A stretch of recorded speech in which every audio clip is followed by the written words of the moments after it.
President Biden is now back in Delaware after being diagnosed with COVID. And Joy Reid, here's her spin. She's comparing the president's diagnosis to former President Trump surviving an assassination attempt. Donald Trump is an elderly man who, for whatever reason, was given 9 seconds to take a iconic photo op during an active shooter situation. His survival of that and bouncing right back and going right to his convention is being conveyed in the media world as a sign of strength. This current president of the United States is 81 years old and has COVID. Should he be fine in a couple of days? Doesn't that convey exactly the same thing? That he's strong enough, older than Trump, to have gotten something that used to really be fatal to people his age. Wow.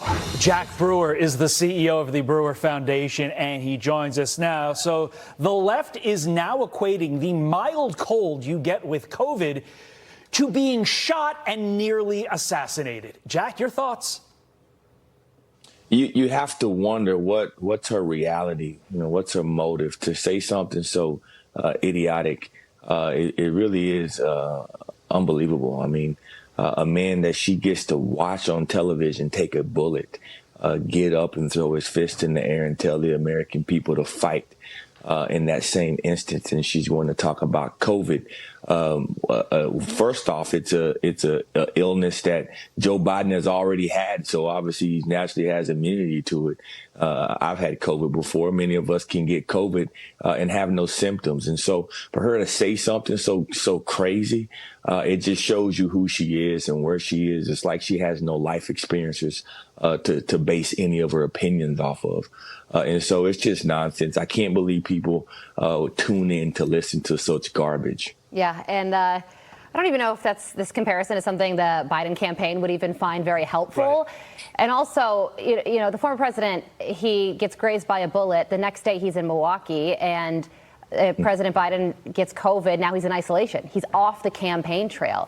And there has been an evolution in what President Biden is saying about him staying in the race. Initially, he said it would take an act of God for him to drop out. And then yesterday, he did an interview with BET, and he said he would drop out if doctors diagnosed him with a disease. So a lot of this is interesting timing.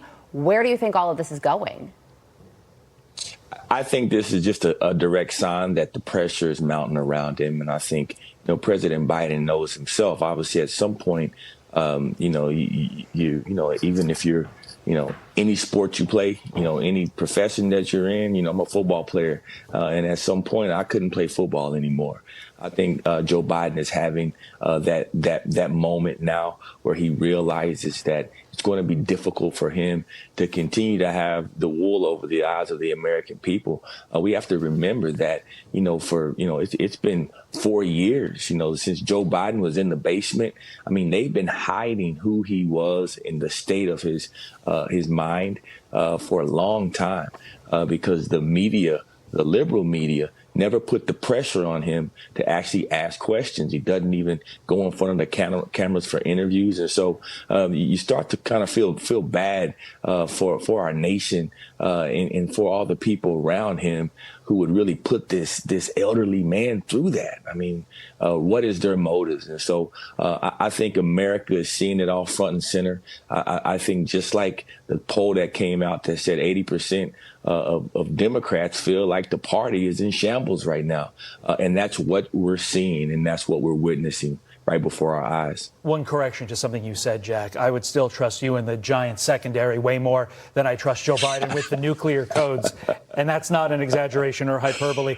Meantime, big expectations tonight for Donald Trump's RNC speech. What are you looking to hear the president say? And do you expect him to make an appeal to the black voter to bring even more of them under the tent following what appears to be an exodus away from the Democrats? I do. I think President Trump will unify this nation today. I think you will see a man that, saw his life flash before his eyes.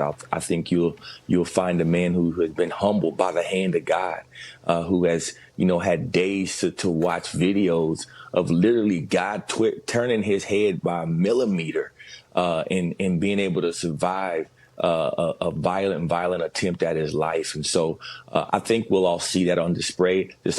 I pray for him. I mean, imagine the strength. I mean, even our strong military men that go through wars and people that are shot at and victims that go through PTSD. I mean, our president is a human being. And so for him to have strength to be able to wake up every day and not let that trauma be a burden on him, and for him to stay strong in front of the American people, I think it'll be another example of his strength and the reason why he's one of the greatest leaders of our lifetime. Yeah, Trump said that his original speech, he said it was a real humdinger, meaning it was going to be a real fiery address.